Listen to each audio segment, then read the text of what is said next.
Myself, Dr. Atul Vekaria, Phaco and refractive surgeon, Madhav Hospital, opposite ST Bus Stand, Jamnagar. I am attached with Jamnagar Laser Private Limited, that is the unit of Center Foresight, New Delhi, where we are doing refractive surgery. I am also attached with as a visiting surgeon, Reliance Hospital, Moti Khawdi, Jamnagar.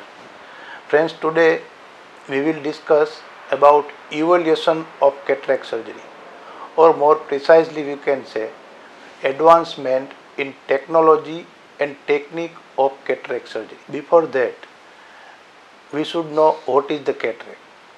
As all of us having natural lens inside our eye that is situated in anterior part of the eye and suspended with a zonule all around and attached to the ciliary body. The function of lens is to focus light over retina. As we know that once light enter in our eyes, it reflects majority at two places. One is the front part, that is our black part we see there, and remaining reflection which take place at lens level. So it reflects the light and focus light rays over the retina. And second function, once person see from distance to near, that means once person is reading, then he require more power to focus near rays over the retina, so that lens function is to change his shape and change his dioptric power by accommodating. As we now understand about lens, then what is the cataract? The lens is as such is crystal clear like glass. So almost near 100% of rays pass through lens. But the lens which suppose lens is clouded or become opaque, then is not allowed all rays or 100% rays to pass over that and focus on retina. So opacity of lens is called cataract. Then what is the reason of cataract? Most common reason of cataract is aging. As the lens is made up of protein, by times the protein material get harder and it become opaque. So the most common cause of cataract is age. And another so many reasons are there. Something metabolic reason are there. Suppose diabetic patient is there, then chances of cataract more with diabetic person. And some injury to eyes that also lead to cataract. And even some genetic condition may lead to congenital cataract. Means some genetic condition are there, then child born with cataract also. But most common cause of cataract is aging. Now we see what is the remedy of cataract. As per now there is no medical treatment for cataract. Only treatment for cataract is to remove it. Whatever way we have to remove the cataract. So surgery is the only option for cataract. And history says that cataract surgery is the most oldest surgery done on the human body, and it is most successful surgery nowadays also. And most common surgery nowadays is cataract surgery. As cataract surgery is most oldest and most recent also, and most successful surgery nowadays. And by last 3 or 4 decades is improved a lot by technology and technique and more understanding of the eyes anatomy and physiology.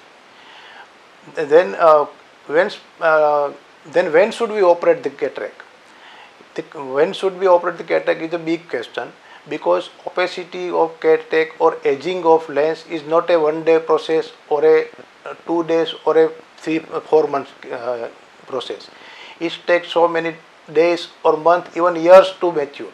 So the time of surgery for cataract for particular person is when cataract become visually impaired to specific person.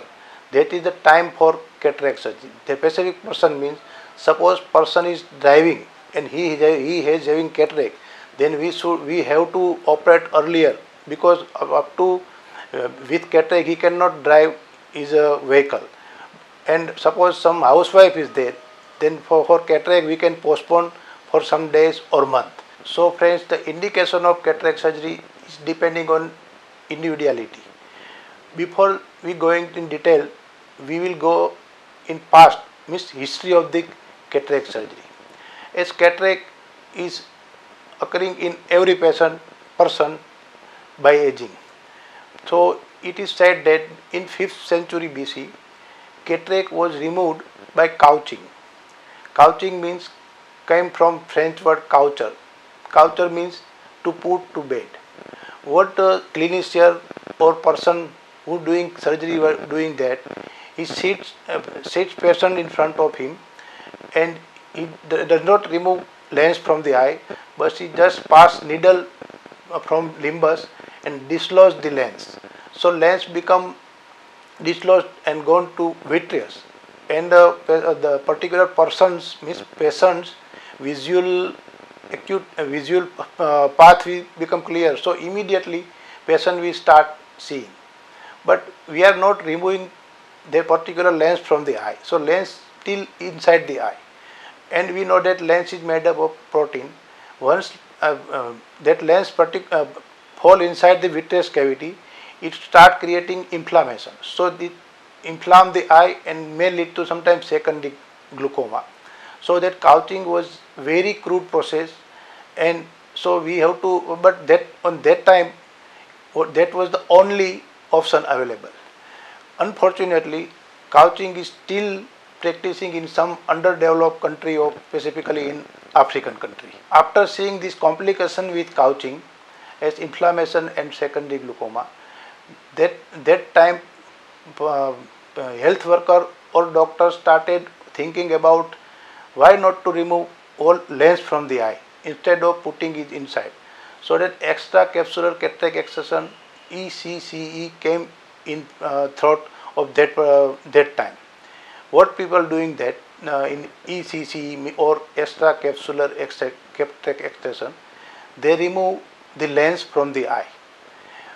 And documents say that history said that first extracapsular cataract excision was done by Sushruta, the Indian surgeon.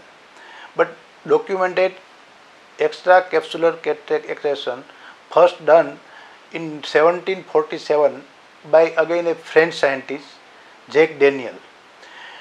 But without understanding the physiology or anatomy of the eye, it also lead to inflammation and posterior capsular thickening, and also for extracapsular cataract excision, for a doctor have to make a big incision at limbus about 8 to 10 millimeter. So the wound healing was also the problem.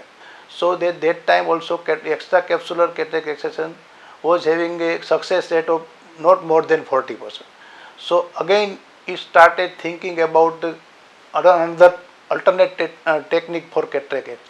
After low success rate of extracapsular cataract excision, in 19th century, one scientist or a clinician named Samuel Sharp, he thought that as in couching we are putting lens inside the eye only with capsule, and why should we don't remove the whole lens with anterior and posterior capsule?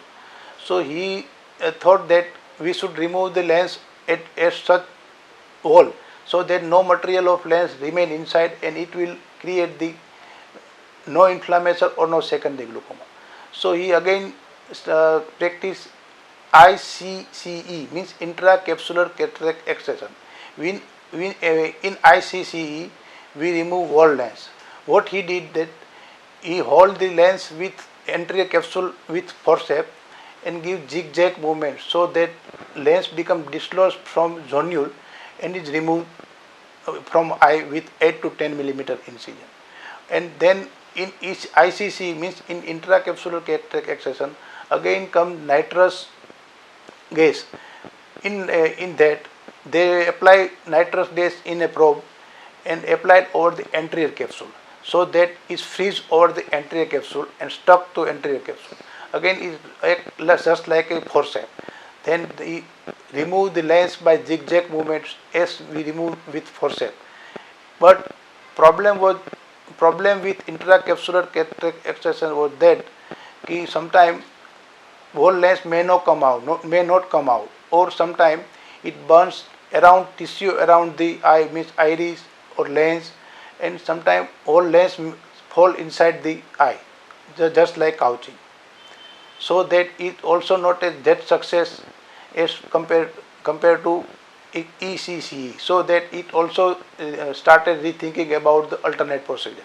In journey of this from couching to extracapsular extraction, intracapsular cataract extraction, people started understanding more about the anatomy and physiology of eye. So again, they think that extracapsular cataract extraction may be the good process. So again, they started extracapsular cataract extraction. Meanwhile, the OVD, means ocular viscoelastic device, came out. What is OVD? It is a jelly-like substance that feel inside the eye, so that anatomy of the eye will minimally disturbed. Something like lubricating material, so that inside the eye structure be minimum damage by surgical process.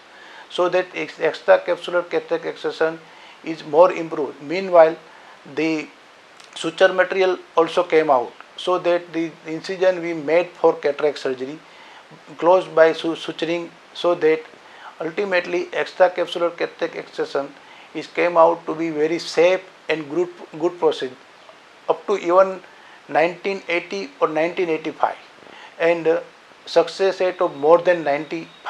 So extracapsular cataract extraction is the safest that time. Then for alternate to extracapsular extraction, some people started small incision cataract surgery, but it also one of the same. Only thing is that suture is not required due to specificity of that tunnel. During this all journey, in 1967, one Switzerland surgeon, Kelman, was working with his student. One of his students gave him ideas. Sir, why don't we break the cataract or lens inside the eye and then suck? So Kelman start thinking about this, and he developed a machine, that ultrasonic device. So he started using that and doing surgery with ultrasonic device. What he did is he break the nucleus inside the eye only and suck it with another probe.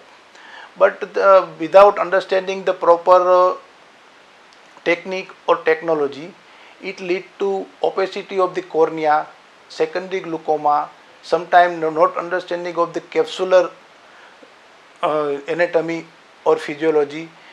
Sometimes the nucleus also drop inside the vitreous.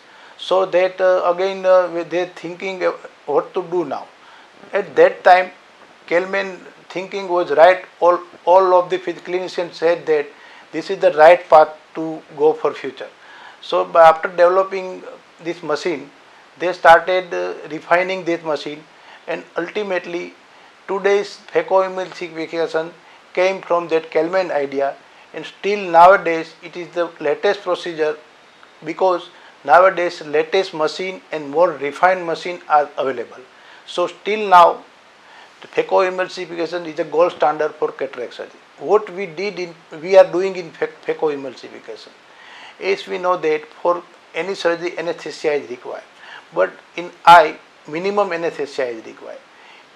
What we do in phaco surgery, we inject peribulbar anesthesia, means Chilocan around the eye, but nowadays this is also not required due to good machines and good technique. We just put anesthetic eye drop, and before that we dilate the pupil, then make 1 millimeter side incision and inflate the eye with viscoelastic. Then make an incision from 1.8 to 3.2 millimeter, and after doing capsulorhexis, as capsulorhexis is the one of the most advanced development for success of phacoemulsification. What we remove about 3 to 4 millimeter of anterior capsule, and then we inject fluid between anterior capsule and nucleus, so that nucleus become free from whole capsule. Then we break with introduce our phaco probe from main incision, and we break nucleus in 4 or 6 pieces depending on the hardness and the size of the nucleus. Then we suck that individual piece from the same probe. That is the phacoemulsification. And from same incision, nowadays the foldable IOL is available. Means IOL become open by going inside the eye. We insert the lens from that probe only, that incision only. As phacoemulsification is the gold standard treatment, but in phaco also now, phaco assisted more development is there. What is that? That is the femtosecond laser assisted cataract surgery. What is femto laser? In 2001, in LASIK, femto came. What use of femto in LASIK? In LASIK, we are doing corneal flap with keratotomy. So in femto is doing that corneal flap with laser. So femto is basically a laser. So people started thinking that why can't we break this nucleus of natural our cataract with femto? So that they start thinking, and in 2008 they become success to break the nucleus with femto laser. But in femto also we can break just less pieces, we can make just less pieces, we have to suck that pieces with phaco machine only. But femto is also helpful in making incision and capsulorhexis. So latest advance in cataract surgery is femto assisted phacoemulsification. This is the latest advance in cataract surgery. See all these procedure from couching to latest phaco or femto assisted phaco. But in all this we are removing our natural lens, and we know that our lens having function to focus light over the retina. Once we remove this lens, we are not replacing anything inside the eye. So that people have to, patient have to use glass from outside, that is thick glass. So that without glass patient is almost nearly blind. So this is also not a practical. So in development of cataract surgery, parallel development was going on intraocular lens or IOL. So that idea of lens is came to in Second World War. Then one scientist Ridley, clinician Ridley, saw that he was a British person. He saw that one of the pilot injured in accident, and one plastic material went inside his eye and remained inside the eye for long time without any problem. So he start thinking, why can't we put some material inside the eye to remove the glasses or to improve the vision after cataract surgery. So from that idea, people started rethinking and developing that intraocular lens. So lens came from that. But in initial stage, in intracapsular cataract or extracapsular, where to put lens inside the eye was the big problem. So people started putting lens in anterior chamber or iris claw. But that also led some complications regarding the endothelium damage, secondary glaucoma. But ultimately, latest development came that the most safest place for intraocular lens is inside the capsular bag only, and all development came is now over that only. Initially, lens was monofocal, so patient can see distant, but without glass he cannot read. So limitation of monofocal lens was there. From that, now people start thinking about near vision. So that monofocal lens came, and in 2008 again the issue of astigmatism came out. So that in toric lens also it came in 2000. And nowadays toric multifocal lens is also available. Initially the lens was rigid, that is made up of polymethyl nickel acrylate. But once development of phaco and incision becomes smaller, foldable lens came in the market. So first foldable lens came in 1980. So now friends, latest is phacoemulsification with foldable lens implantation inside the eye. This facility is available in Jamnagar also, in our mother hospital.